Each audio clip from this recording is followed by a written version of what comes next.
Stop by the firing range before you meet with the director. I know the way.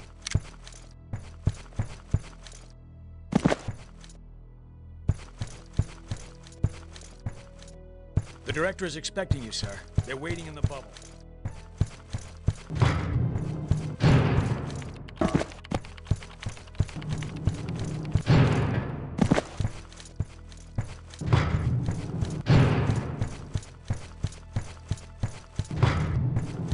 Gentlemen. You're wanted down at the firing range. The director will see you when you're...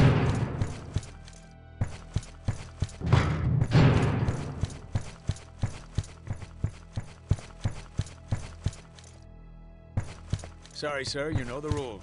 No one's allowed past this point without...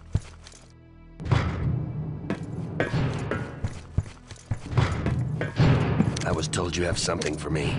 Oh yes, come in. The Army has asked us to test out a new weapon for them. The Objective Individual Combat Weapon, or OICW for short. Are you familiar with it? Yes, I've heard of it. But everything I've read suggests it won't be available for several years. Yes, that's the Pentagon's official stance. In reality, though, the Army is much further along in its development than the general public is aware of. I see. Let's try it out, shall we? Of course.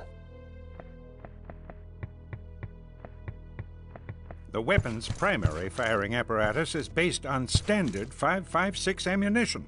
As with your M4, the OICW has single-shot, burst-fire, and full auto firing modes. Try them out on the target in stall number 4.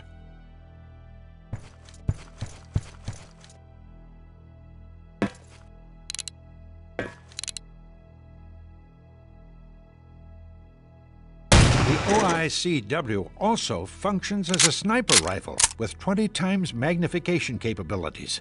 Look through the scope if you would, and hit target number 3 on the head. Nice shot. Notice the tactical readout available in the scope view.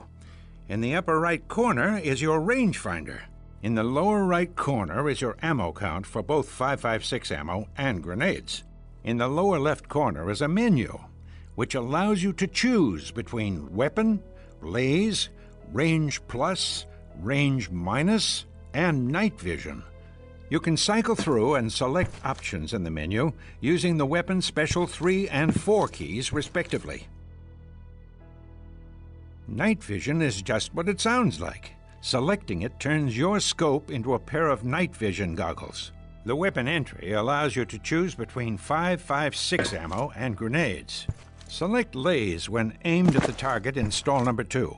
When you select laze, a red dot will appear in your view. Line up the crosshair with the red dot to calculate the correct arc for your grenade launcher. Now, destroy the target with a grenade.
Excellent. Remember that the grenades are used for the range you selected when you last used laze. If the rangefinder decides that the distance is too close, or if you haven't selected laze, the grenade launcher will not fire. Also note that you don't need to laze targets to hit them with 5.56 rounds.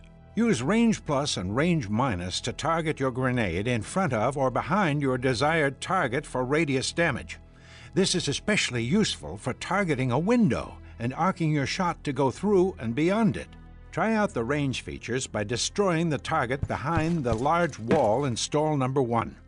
You can accomplish this by selecting lays on the brick barrier and then using range plus to get the grenade well behind the wall.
The OICW is also equipped with a threat bracket.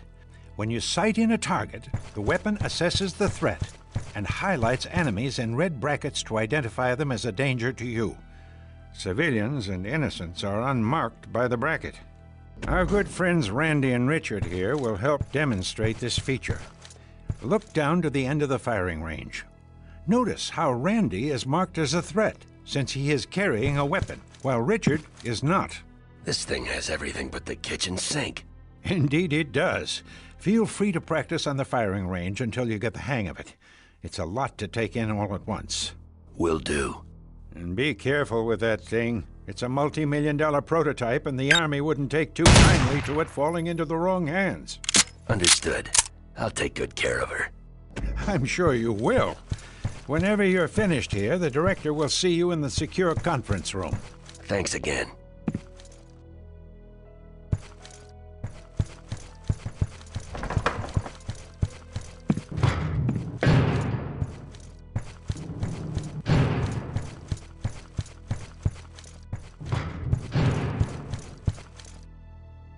You can't do this to me.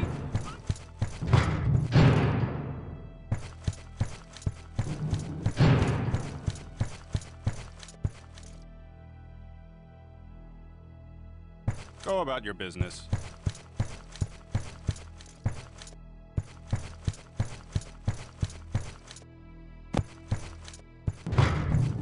Gentlemen. All right.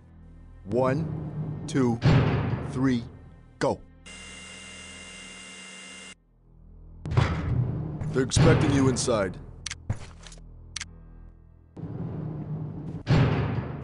Ah, John, come in.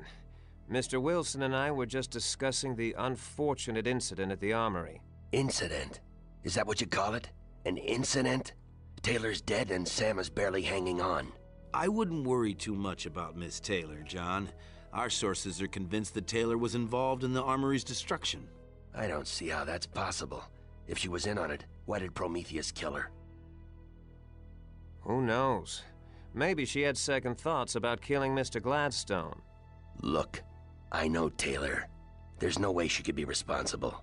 Someone on the inside has been feeding these guys information. Everywhere I've gone, they've been expecting me. We've had our eye on her for some time now, John. We have surveillance photographs of Ms. Taylor making contact with enemy agents. She had a lot of connections to the underworld, which is a big part of the reason we brought her in. It makes perfect sense. Not to me, it doesn't. Watch your mouth, Mullins, or you're gonna find yourself off this assignment. Calm down, both of you. Let's stick to the business at hand. The night the armory was destroyed, Sam Gladstone uploaded all of his research regarding Prometheus and Romulus. He did? Well, I was unaware of that. He did. But the file transfer was interrupted by the explosion. Fortunately, our techs managed to get most of it. And? It seems that Mr. Gladstone uncovered Promethean operations in Kamchatka. He traced Dr. Demetrius Estrigor, an old protege of Dr. Ivanovich, to a weapons plant hidden in the mountains there. We believe he's the man responsible for Romulus.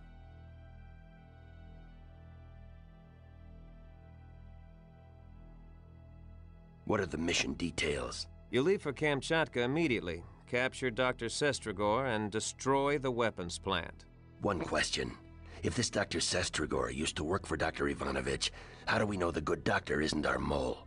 Well, Dr. Ivanovich was naturally under our umbrella of suspicion, but his whereabouts have been accounted for at all times. I want you to check out Dr. Ivanovich again. I still think Taylor's innocent in all this. We'll take it under advisement. Yeah, you do that. Good luck, John. We're all counting on you.